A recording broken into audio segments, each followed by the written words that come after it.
Hi, everybody. My name is Cat Van Willingen, and I am the Research and Projects Advisor with the Alberta Council of Women's Shelters. Thank you very much for joining us today to review data entry practices with some new versions of the Danger Assessment and Domestic Violence Survivor Assessment that we have rolled out across shelter sites this past month. We're very excited to share a bit about the updates and also get everybody comfortable with completing data entry for both of these tools. So my colleague is with me, and I'll let him introduce himself.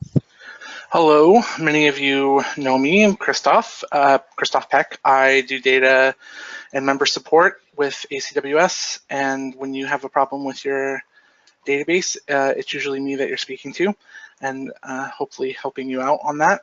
And yeah, so I'm excited to go through the changes we've made with the danger assessment and the DVSA to help improve your data outcomes. Great.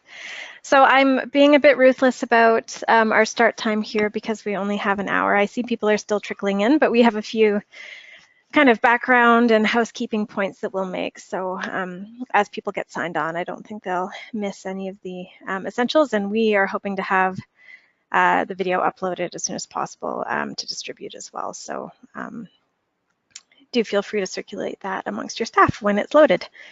Okay. So just so you know, the way we've approached these webinars is that we field questions through the chat window and the questions window within your GoToWebinar dashboard throughout the presentation. So anytime a question comes to mind, feel free to share it. We'll both be watching closely, and we'll take plenty of breaks throughout the material to answer questions when they're relevant to what we're discussing. If you do encounter any issues with your connections, please email Christoph at otsupport@acws.ca. We're monitoring that email account as well throughout the presentation, and we want to do our best to support you to stay connected if you run into any problems.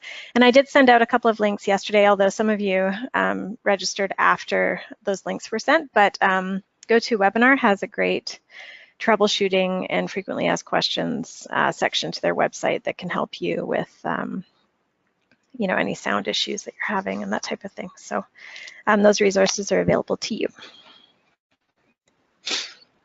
So before we dive into the actual changes in Outcome Tracker and reviewing the data entry process, I just wanted to share a bit of background about why we undertook the changes to both of these tools. And it was really the technical changes in Outcome Tracker really flowed from some changes ACWS made organizationally, in that they have organized a training, education, and leadership committee with representatives from shelters across Alberta.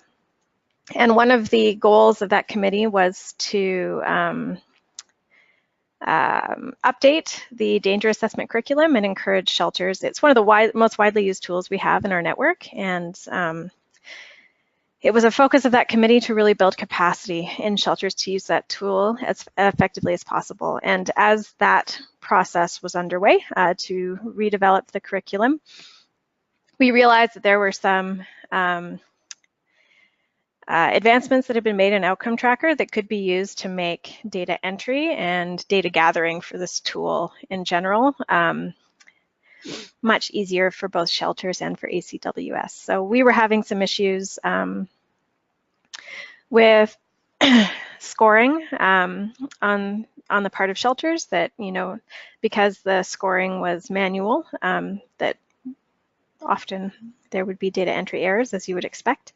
And also that both the danger assessment and the DVSA being combined in one place did create challenges for shelters who were using both tools to run reports effectively. So we decided that kind of in one fell swoop, we would address some of these concerns with the DA update and roll it out all together this spring. So, and just for a bit of background as well on how widely used this tool is, we recently did an analysis of all of the DAs that we had collected over the last 8 years, and we had almost 10,000 danger assessments completed with women in Alberta. So It's a great opportunity for us to learn a lot more about, and also I think to validate a lot of what we already know about what women are experiencing, women who access shelters are experiencing when they join us for services. So,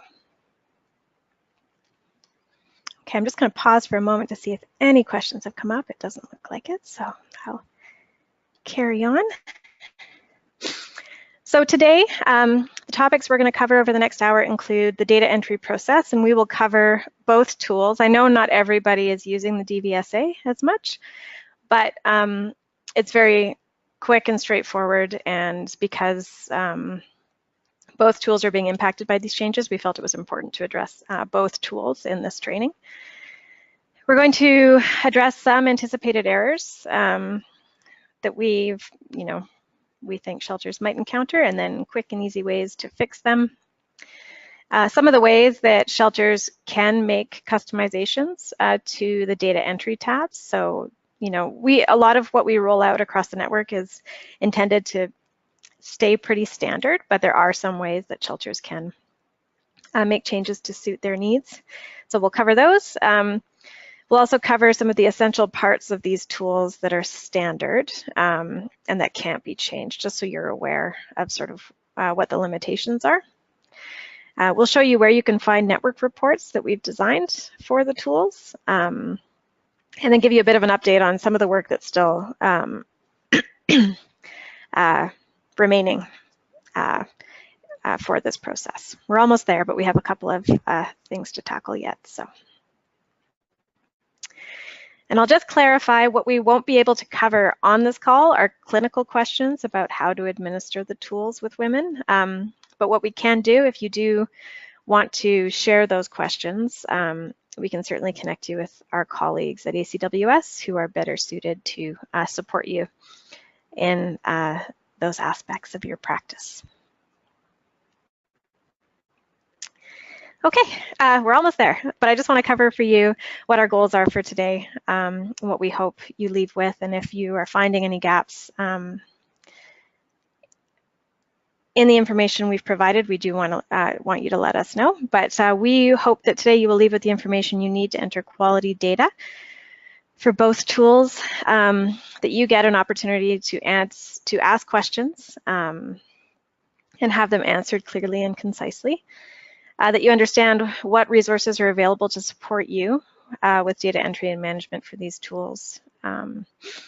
That your staff, that you are more knowledgeable about where to access reports for these activities. That you know about what features are standard, and then also what ways you can adapt the tools to meet your needs. So I'm going to hand it over to Christoph, and he's going to take you into Outcome Tracker and walk you through the data entry process. I just have to make him the presenter.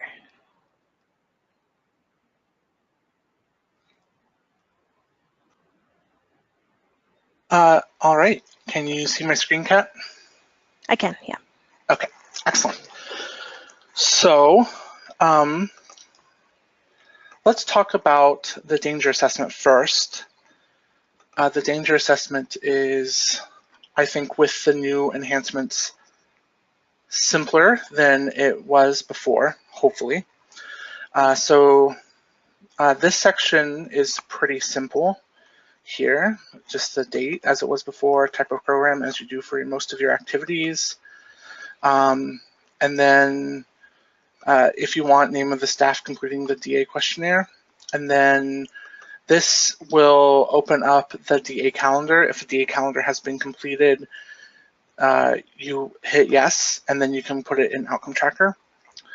Or if it has not, you can hit no, and it will just skip that for you. So let's look at the DA calendar first. You can also put in a different staff for the DA calendar if you want, if it's separate from the regular DA, or you can keep it the same, or you can keep both blank. One thing I want to point out, this I think may be a common error. This is new for the form, so but it is something that some of the test shelters have had problems with, is you want to enter the number of months or seasons but not both. I think sometimes people will ask the number of seasons in which these incidents occur and which abuse occurred, or the number of months. So you can do one or the other, but I would not do both. And then there is the number of instances. These codes here refer to certain kinds of instances or levels of severity. You can find what these refer to in your material, your reference material. But you just sort of enter these. These are just numbers. Hopefully, yeah. So you just put in numbers and, oops, sorry. I accidentally just closed that. Here we go. And then you move on. So the real danger, the actual danger assessment questions start here with danger assessment type. So one of the changes, as you probably know, is that the biggest change that we've made to the danger assessment is the ability to select different types of danger assessments that are relevant to different to women in different circumstances. So these refer to particular circumstances that a woman may be in at the time of taking the danger assessment. The Walking the Path Together DA is for Aboriginal women. The DAI is for immigrant women, that is women who weren't born in Canada. And the DAR is for women who are in same-sex relationships. So I'll just select the DA for now. DA you want to choose for anybody who is not in one of these situations. So as you fill out the DA, as you know, you get points based on how many questions you answer yes to. For most of them, I believe there are a couple that you get points if you select no, but most of them, it's if you select yes. And as you fill them out, the new change that will, I believe, increase data fidelity and help make the tool easier to use is that the total score at the bottom here updates as you fill out the form. So you can see it's getting higher and higher as I put in yes responses to the questions. That is the biggest change that we've made and will, I believe, help increase data fidelity. So one thing I want to talk about with the danger assessment, well, first let me pause and see if there are any questions. I am getting ready to talk about common mistakes that will come up, but if there are any questions about the danger assessment as the information I've presented so far. Yes, so I see one question, and it's a clarifying question. Sure. Asking whether the date should be reflective of the date the DA was administered with a woman or the date it was entered in OT. And we would like the date to reflect the date it was administered. Yes. Not the data entry date. So the date may default to the day that you're entering it. So that is an important point just to check and backdate it if necessary. Good question. Yeah, you will want to put in the date that the test was actually, or this questionnaire was actually administered rather than the date that you're entering data. Anything else? Nope, that's all at the moment. Okay, so moving on, I want to talk about some of the common data error mistakes that I anticipate happening with the form as it works now. One of them is, as I said before, months or seasons. We've had problems with data with our test shelters entering a month and a season. You just want to put one or the other. Just something to keep in mind when you are doing the danger assessment.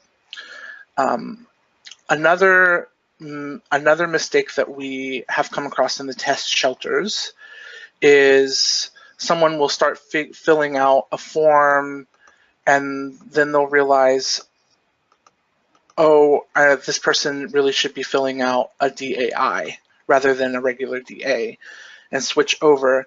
the way that the forms work is that the form actions are set up to hide particular questions or show particular questions depending on which danger assessment type you choose. So if you fill in information and then choose a different type and it hides it, that information is still going to be in the report. Now, because the score is this total score at the bottom is related to the total score at the bottom is related to the danger assessment type. If you have information in a question that gets hidden, it will not affect your total score, but it can reflect it will reflect reporting, which can affect your reporting. So, so if you are, I'll just add to that, if you are doing any item analysis, if you don't go back and clear these fields before you change the type of assessment, then women's responses will incorrectly appear. So that's what I wanted to go into next. If you, oh, sorry. No, it's okay, it's fine. If you realize halfway through that you're filling out the wrong danger assessment, there's a couple of things that you can do. You can either save it at the bottom, and then it takes a second to save, and then go to the Activities tab, and then delete it from the Activities tab. Or another thing you can do is if you figure out halfway through that you're filling out the wrong form, you can just like stop there and just backtrack and put them all back to click to select. Now there will be some of the questions that are on all of the danger assessments, so like you'll have to re-answer those questions, but just to make sure you're positive that you haven't answered questions that aren't meant to be on the DA that you're actually meant to fill out, I would put them all back to click to select and then change your DA type and then move forward, just to make sure that you have you won't have item data that isn't meant to be there for that person. And of course you can always delete the activity too. So we have another question, and the question is whether the type of program is supposed to reflect the program at the time the danger assessment is completed, or whether it's intended to reflect the current program. So I think my understanding, and this could be a question that's worth following up with Susan or Joy, who are our trainers in the DA, but the DA should capture kind of that point in time risk for a woman. So women's circumstances are changing all the time, and I would think that it would be important that the DA is connected to the admission that's associated with that time in a woman's life that she was answering those questions with the information. Yeah, like that point in time information. So, but I do know that sometimes women are referred to, so for instance, women might get a referral to a second stage program and their DA scores or assessments are sent with them from the emergency shelter that they're coming from when they enter second stage. And in those cases, I suspect that Susan and Joy would advise doing another DA for the second stage admission. So I think, yeah, I think I would be more comfortable following up with Susan now that I'm sort of talking through this and being recorded. But I should connect with Susan and clarify that about what sort of what's advised in terms of just getting the most accurate information for that woman. So can I get back to you?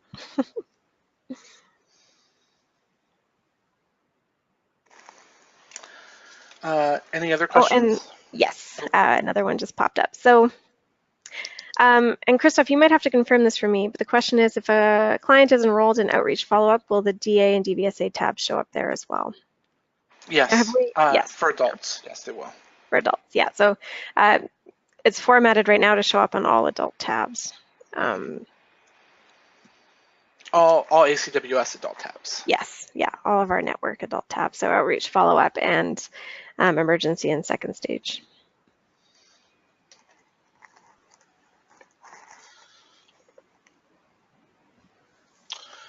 Okay. All right. One thing I do want to point out about the danger assessment before we move on to the DVSA is that the danger assessment for women in same-sex relationships, that is the DAR, which I kind of remember as DAR for relationships, is for the total score is not yet verified by research. So it won't change as you enter data. So just sort of something to remember as you're doing the DAR is that the total score at the bottom, the research is not totally complete on the veracity of that information. So I think it can help us have an understanding of relatively how much danger that woman is in, but it is not verified yet by research. Do you want to speak any more to that, Kat? I think you know a little bit more than I do. Yeah, well, essentially right now, the DAR is providing item information, and I think it's has a lot of clinical value for staff to have those conversations about risk with women, but it doesn't roll up into any sort of range and we don't have any scoring information that we can share with you. So yeah, that's sort of where we are with that tool at this point. So there's a question about question 3A, and I'm just going to ask the asker to clarify the wording of that question. So what we didn't do in Outcome Tracker because because all of the questions are combined, so all the versions of the tool are combined, we couldn't number them because they had a different number on one version compared to another, and that would have been 3A on the DA might be 5 on the DAR. Yeah. Yeah. Oh, it looks like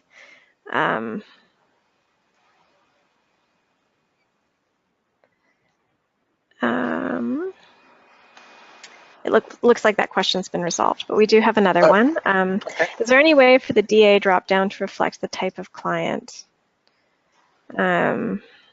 So the type of DA to reflect the type of client, immigrant or general. So I would say something that you could do, there's certainly a way to add additional information.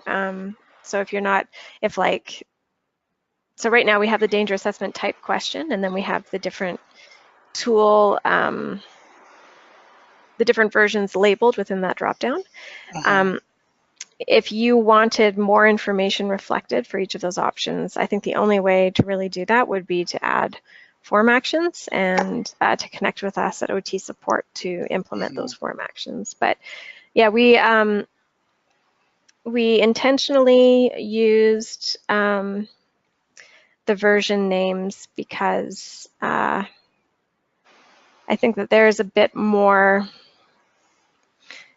nuance to deciding which tool to use, and so we didn't want to assign populations to a specific tool necessarily, and there may be women who fit in one or more category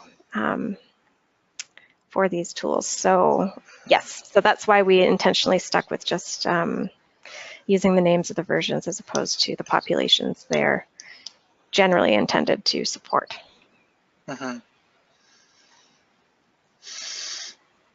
Okay. All right.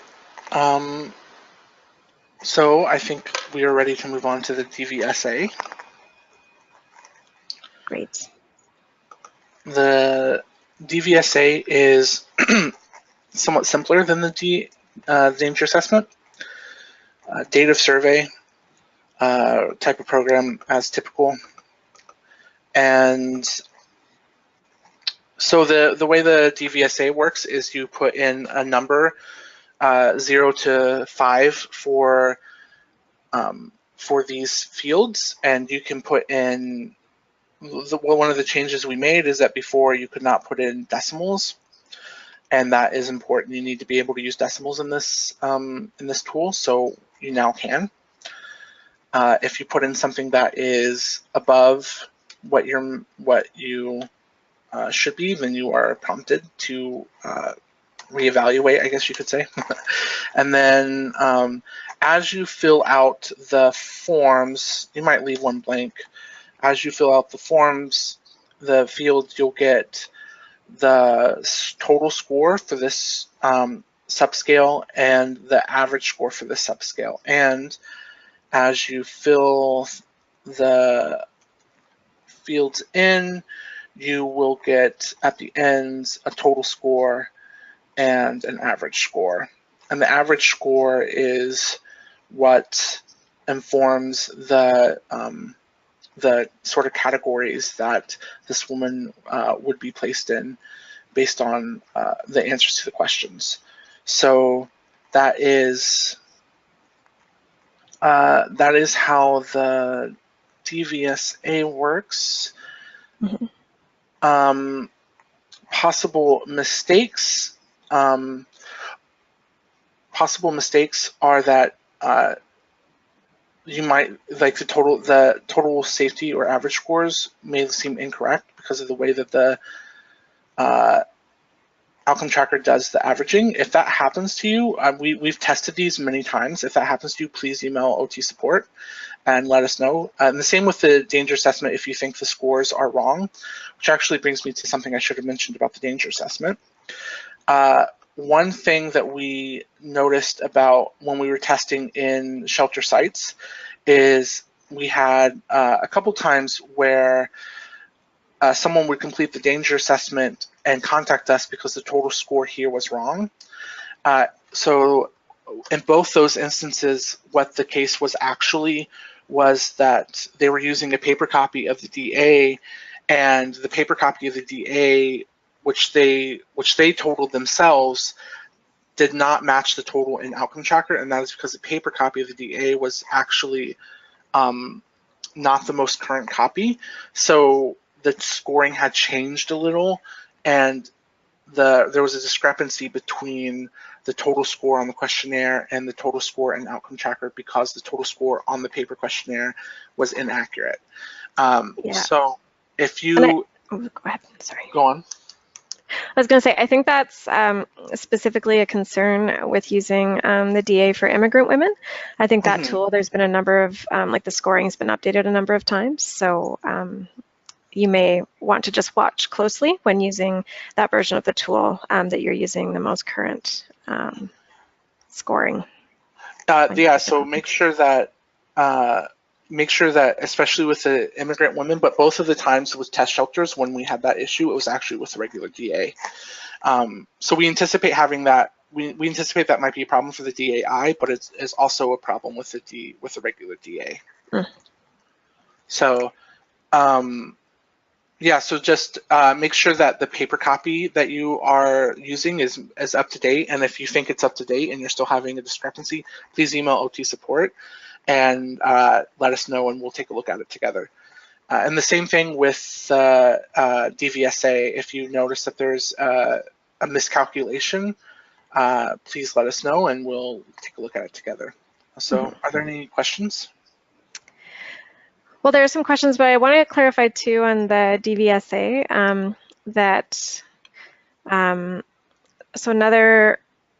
so questions that don't fall, or items that don't warrant a score between 1 and 5 should just be left blank. So there really shouldn't be zeros on this scale. So if you're not answering a question, just leave it. Yeah, that's a good point. That's a good point. You can, I did have to set the form actions to go from 0 to 5 because you can't put 0.5. Oh, maybe not. Maybe I'm misremembering. Scratch that. So yeah, it's a minimum of 1. Yeah, minimum the of bottom. 1. Yeah, the lowest category. Yeah. Okay, scratch that. I was mistaken. So if you, so zeros should not be entered. It should be between 1 and 5. Yeah. Okay, excellent. Cool. So a few questions. So what link is used for the enrollment link at the bottom? So these are actually two kind of related questions, so I might respond to the other one first. So yes, on the DVSA right now, we have an enrollment link in our site, and we don't have an enrollment link on the DA in our site, but all of the versions in your shelter sites do have the enrollment link.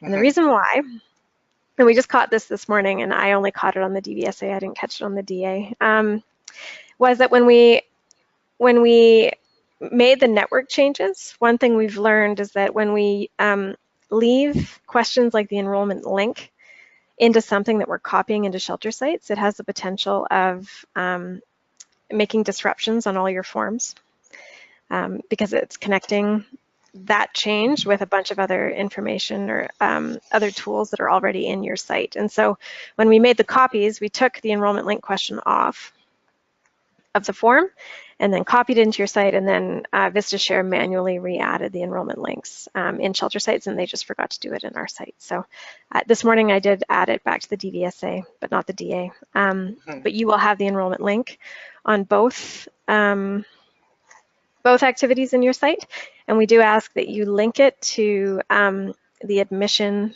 that you want to connect to that danger assessment or DVSA. So we're building a relationship between all of that information that helps us understand women that's collected on the intake form and then their assessment results, that there's some valuable ways to look at that information together, and we want to have that capacity to do it in a really tidy way. And that's what the enrollment link question allows us to do. Because we have so many women who will enter shelter, you know, I think the average is 7 admissions before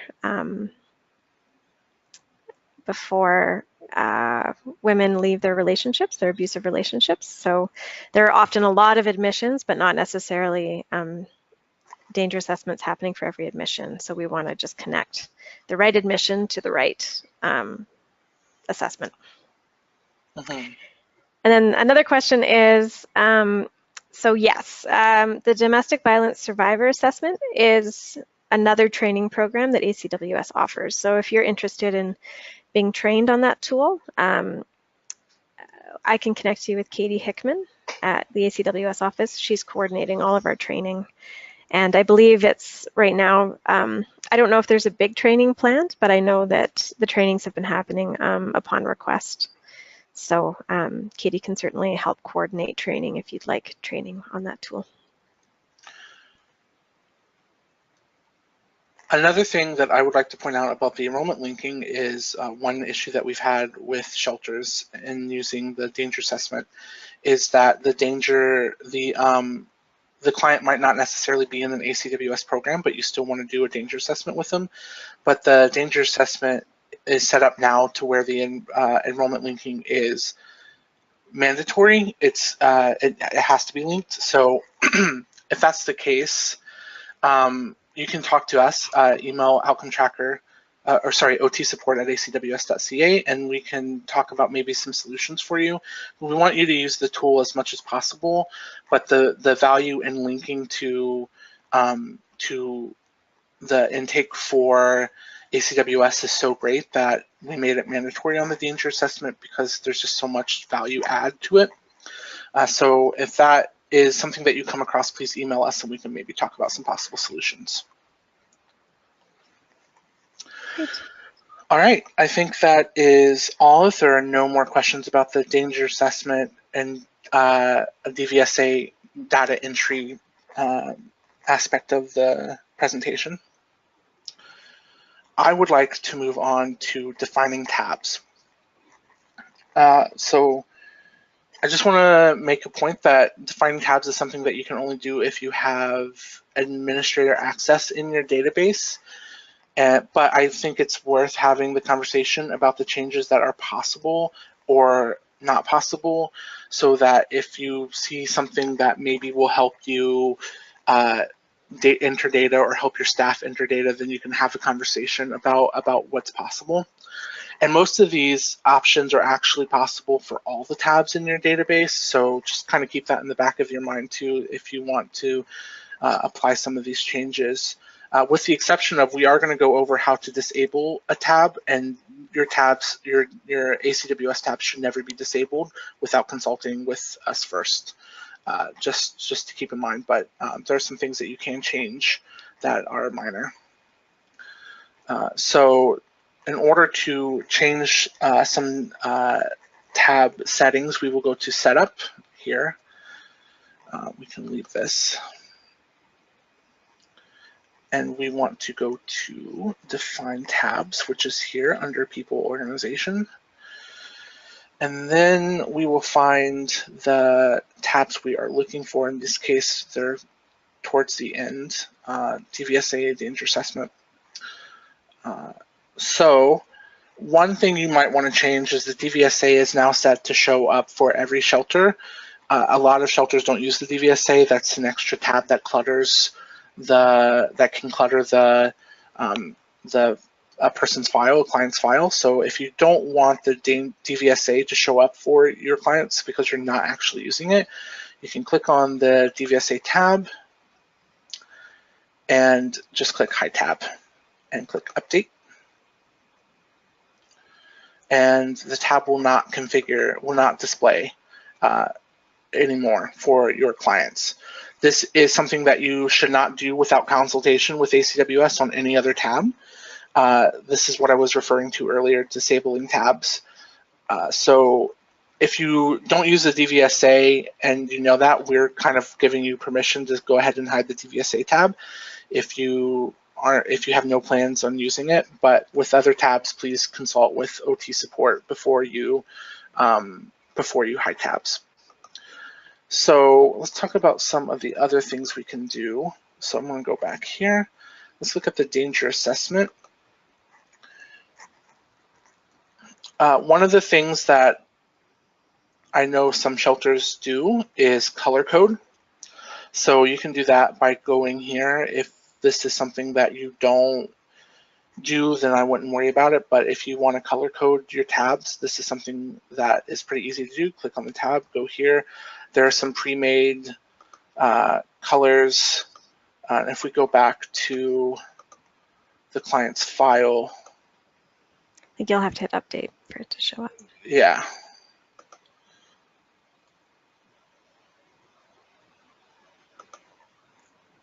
If we go back to the client's file and then refresh here, you'll see, oh, it didn't work.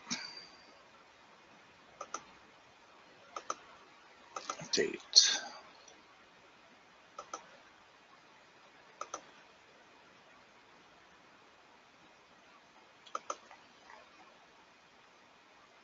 The tab is a new color now. So that's something that you can do for any tab in Outcome Checker. That's relatively invasive. It won't affect the form actions. It won't affect the data, but it might help you better sort tabs on your site. You can also just use any sort of code you want. You don't have to stick to these like 12 or however many colors. If you can find I forget what the code's called, but if you can find the code for a color that you want, you can just plop it in there and use that. Another thing that you can change is the order. Right now, the danger assessment is set up to show probably pretty much last in the order of the tabs. So like on this person, it's the last tab in the second row. So let's say we want it to show up after the intake tabs, because it might be like the second thing that you do. You might do the intake and then immediately do the danger assessment. I'm not saying that's what you do or what you should be doing, but let's just say that that's what you are doing. If you want to change it, so this would be 1, 2, 3, 4, 5, 6. We would go over here, change the order number to 6, click update. This would mean that there's 2 tabs with order number 6. What it does when that happens is displays them alphabetically, I believe. And then if we go over here and refresh, the danger assessment is now on the first row, and it's after the discharge, residential intake and discharge. So that's something that you can do for all tabs again, and that again, it doesn't really affect how you enter data. It doesn't affect form actions. It doesn't affect the fields on the form, but I would advise caution in moving things around too much because your staff gets used to the way things are. And but if you want to move the danger assessment or the DVSA, that's how you would do it. So are there any other things I wanted to talk about with the data entry tabs? Oh, yes. You can change the name of the tab if you want to make it more applicable to your shelter. This won't affect the way the data is collected for ACWS or the way the data is pooled into reporting. So you can change that without causing too much problems. And the same is true with DVSA. I would advise that if you want to change any of your other ACWS named tabs, standard tabs, I would maybe advise contacting us before you do that, just to make sure that it won't cause a problem. I can't imagine that it would, but just to make sure it makes sense and there's consistency and things like that. So yeah, you can change the name of the tab. So like if I wanted to change it to maybe if we say danger assessment is too long, we can change it to DA. Update. Oh, we can't because that's the old one and it already exists. So let's see. Let's do this.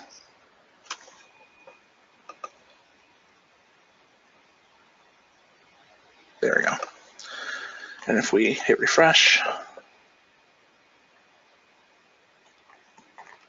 we see that the name of the tab has changed. So that's something that you can do. You can also change who it shows up for on your roles.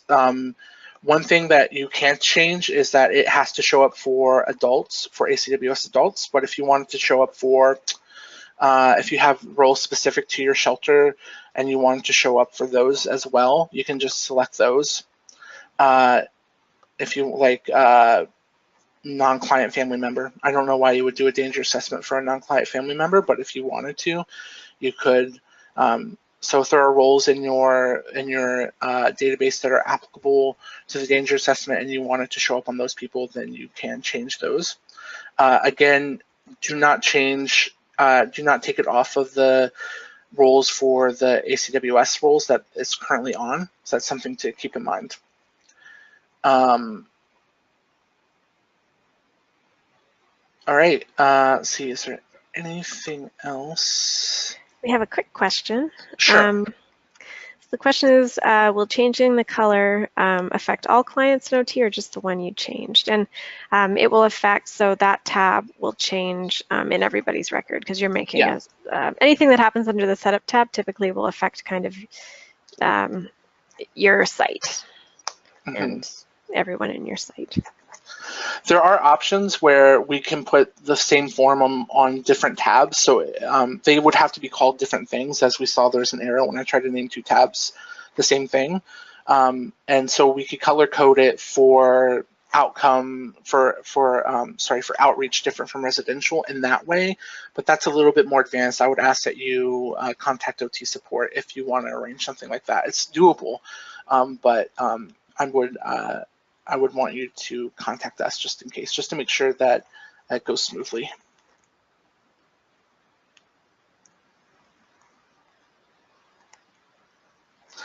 Okay. All right. What's next? Okay, so we talked a bit about the things that we can change. I want to talk a bit about the things that you cannot change. So one thing that these are changes that if you make them, they will affect reporting, and they will affect how your data comes through and pulls into the ACWS reports. So one thing you cannot change is the dropdowns. If you change the dropdowns, most of these use the same dropdowns, which is to say, if you change the dropdown for one of these questions, it's likely to change them for many of the questions, if not all of them. Well, not all of them, but all of them in the same thing, in the same category, assessment type. So if you change the dropdowns, it will change the it will change them for them all. And so like if you want to say, maybe you feel like yes and no is too stark and you want to put a maybe in there, if you put maybe in there, it will put them in there for most of these questions, and also it will affect the way the scoring works in the end. So that's something that you cannot change. If you want to have a discussion about the usefulness of adding a, I'm sorry, was there a question? Well, I just wanted to add, in the case of the yes/nos, there's no option to add new values and still be completing a danger assessment. Like there's the response choices are standard. Yeah, yeah. And in general, these are also rules in general. If there's an ACWS field and you want to add responses, sometimes that's an option we can do, and other times it will affect reporting. So don't make those changes on ACWS standard fields without consulting OT support first. OT support at acws.ca. Mm-hmm. So that's something that you should keep in mind. And actually, a good example. Oh, sorry, finish your thought, Christoph. I was just going to say, if it's not an ACWS standard field, then you can make the changes, because if it's not an ACWS standard field, then it's not something that we're reporting or collecting anyway. But if you don't know the difference between whether or not it's an ACWS field or a shelter field, then you should probably contact us either way. I was going to just mention that I think the danger assessment type question is a good example, just going mm-hmm. back to the question we received.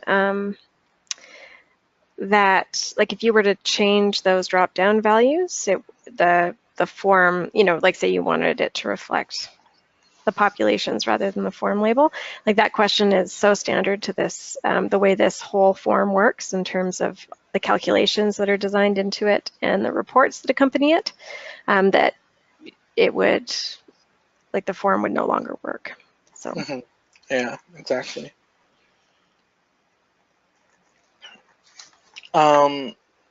So that's just a good example of something that you can't change. Another thing that you can't change, and this is also standard for all ACWS activities, is you can't change the name of the form, or sorry, the name of the activity.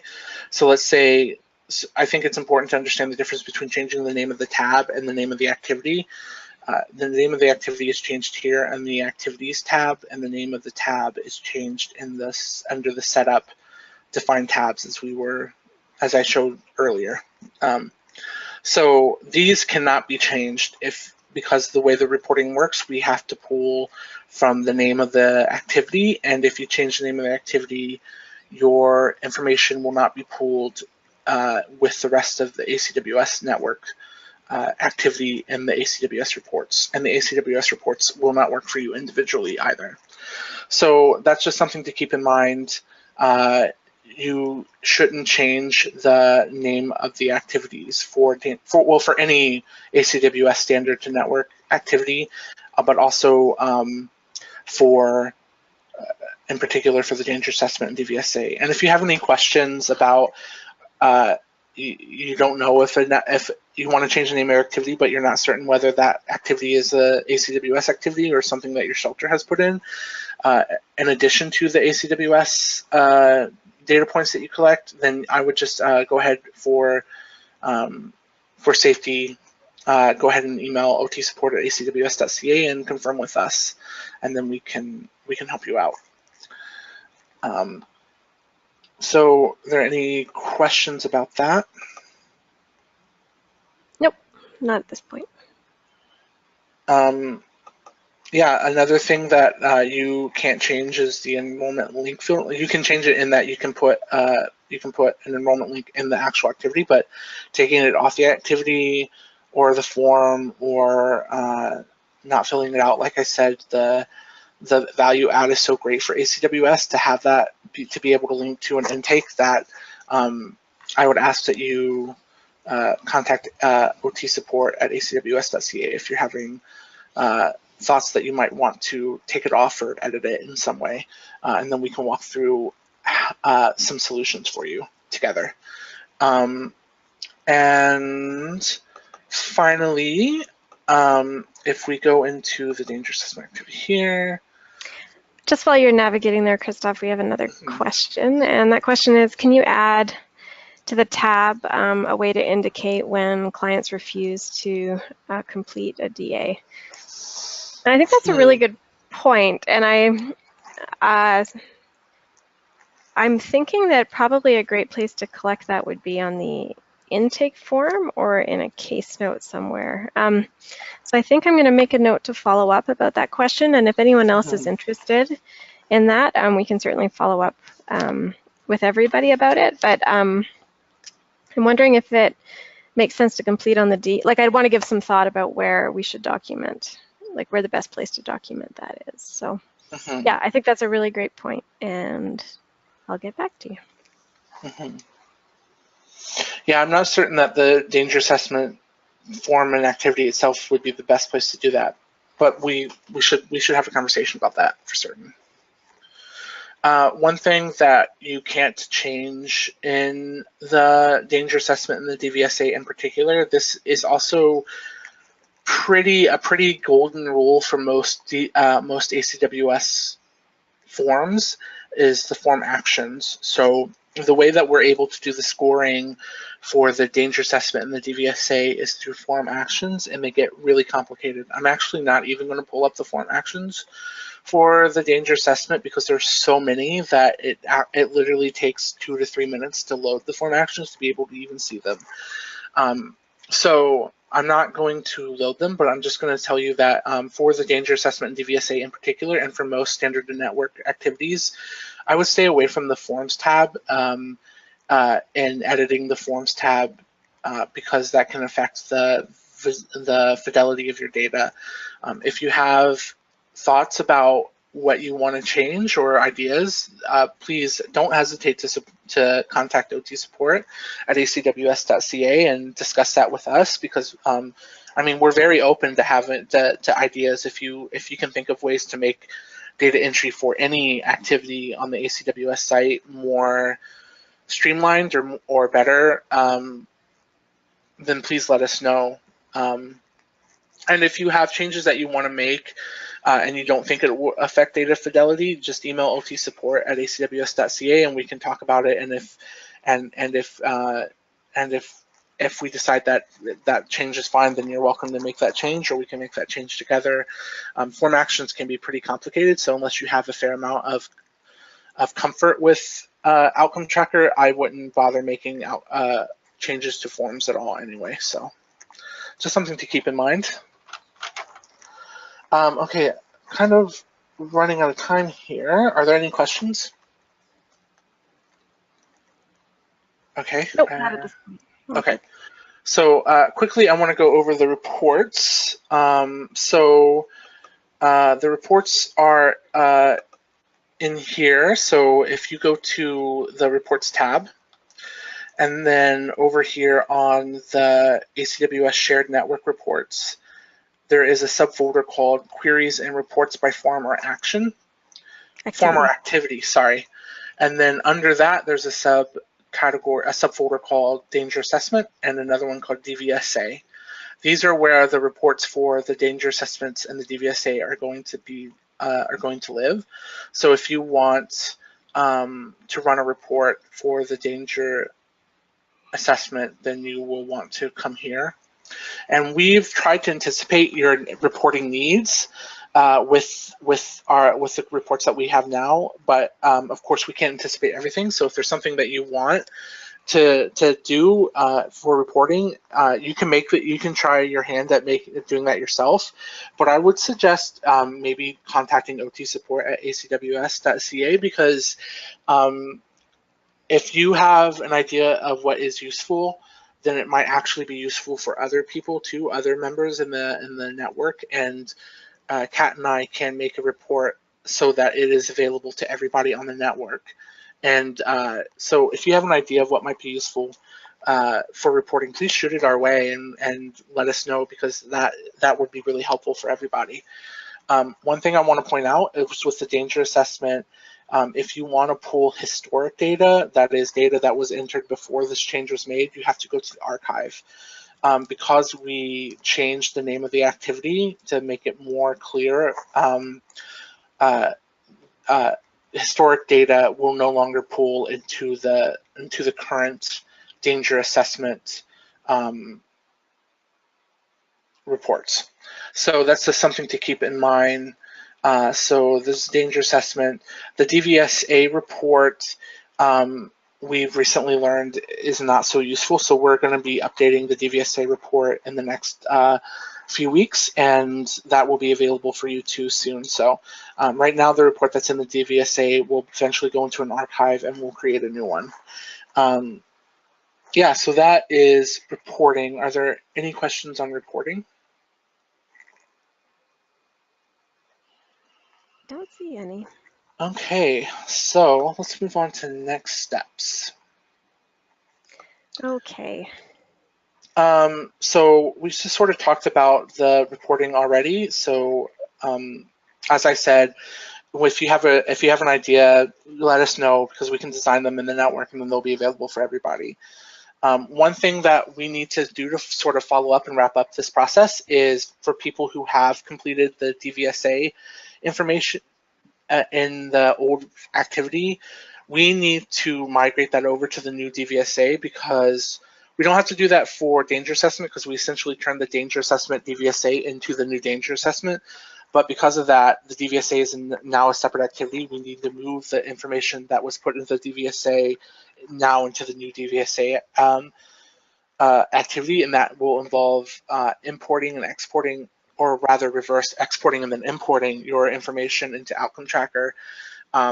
So for anybody who has historic DVSA information, I'm going to start contacting you in the next couple weeks and start working out a plan to move that information from the old activity to the new, so that we can, so that data will be more useful now.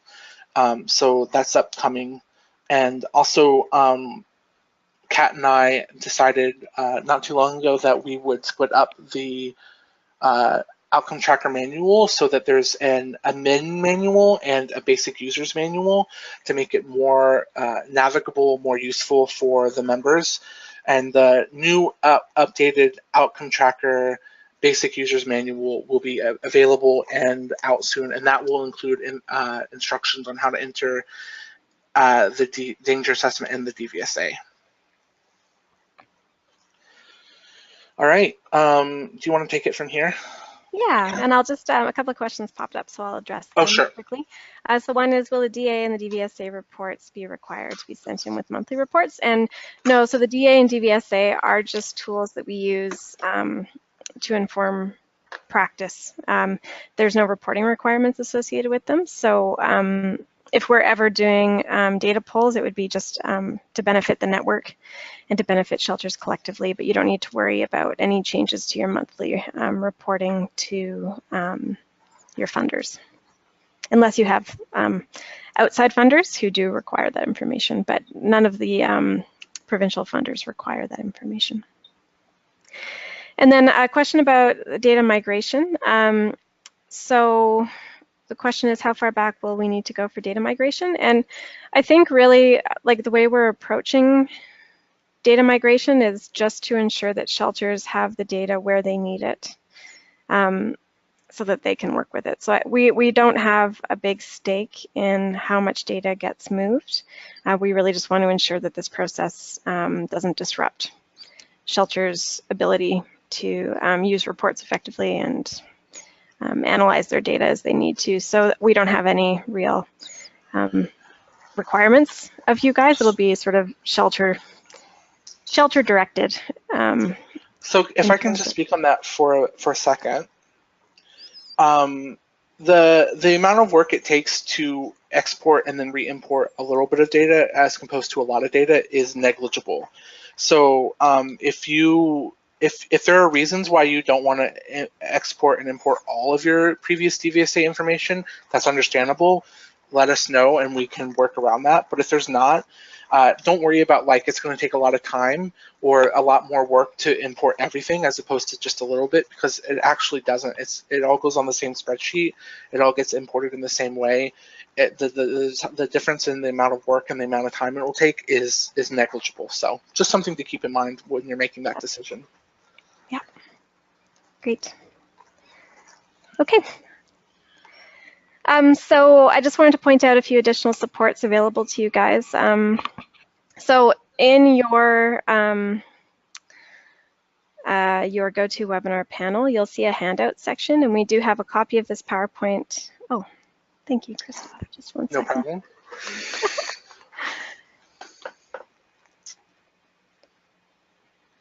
There we go.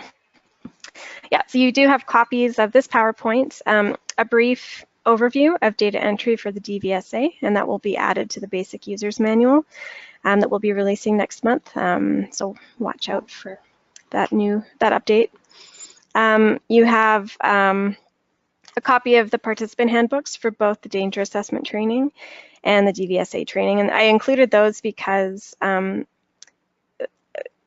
I think they're great reference materials when you're completing the scoring for these tools. So as much as we didn't touch on the clinical side of things, the clinical side does impact how you work with the information you get from outcome trackers. So those are available to you for download as well. And then we also have our support email address, which we've mentioned probably 100 times, otsupport@acws.ca. We also have a member support YouTube channel. I'm not sure if you guys are familiar with that, but there are a number of videos to support you with some of your data management work. And then any interest you have in further training on the DA or the DVSA can be discussed with Katie Hickman. And this is that Katie's email? Katie Hickman. It might be Catherine Hickman. I think I made a mistake there. Anyway, email me and I'll connect you. Yeah, Catherine Hickman. Please email me and I'll connect you with Katie. Sorry about that mistake. I can't believe I just got that. And then Katie did want me to mention that we're doing a DA Train the Trainer on June 21st in Edmonton. So it's free to any staff from a member shelter who has already been DA certified. So if you've done the basic DA training, you can attend this Train the Trainer. And right now, just because we're getting a sense of numbers, space is limited to 1 to 2 participants per shelter, but we are tracking a wait list and we'll open up registration to more staff as we get a clearer sense of who's all attending. So I think they're asking that you, if you're interested, talk to your executive director and make arrangements to register that way. But we're very excited to be offering this, and I think it's the next step in building a real community of practice around the danger assessment amongst our membership. So that's all. We barely went over time. 3 minutes over, that's not bad. We will ask you please to complete an evaluation that will pop up when you close GoToWebinar, and it will also include that evaluation in an email to you tomorrow if you'd like to take a day to reflect on how the training went for you and how it met your needs. Yeah, and then also just feel free to email us anytime and say hello and, ask us your questions, give us your feedback. We appreciate it. Okay, well, that's all. I hope you all have a great, hopefully sunny day. It's very sunny here in Calgary. And we look forward to talking to you again soon. Hi, everyone.